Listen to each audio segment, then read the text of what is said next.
আমরা সকলেই জানি 25শে বৈশাখ কবিগুরু রবীন্দ্রনাথ ঠাকুরের জন্মদিন।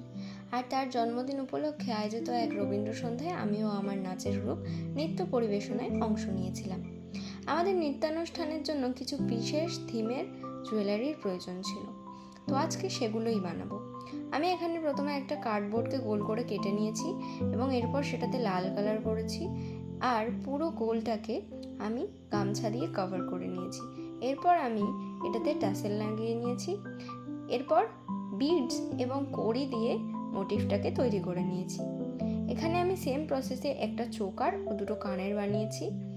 এরপর তোমরা দেখতে পাবে আমি আমার নৃত্যশিল্পী এবং আমার বোনের জন্য কিছু হার বানিয়েছিলাম, যেগুলোর ভিডিও করা হয়নি। এরপরে আমি এখানে দেখাবো যে আমি কিছু চুড়ি বানিয়েছিলাম, সেটারও মেকিং ভিডিও বানানো হয়নি কারণ কাজটা খুবই তাড়াহুড়োতে করা হয়েছিল। শেষে আমাদের কিছু নাচের ক্লিপ শেয়ার করলাম। আজকে এই পর্যন্তই, আবার দেখা হচ্ছে নেক্সট ভিডিওতে। ভিডিওটি কেমন লাগলো অবশ্যই কমেন্টে জানাবে।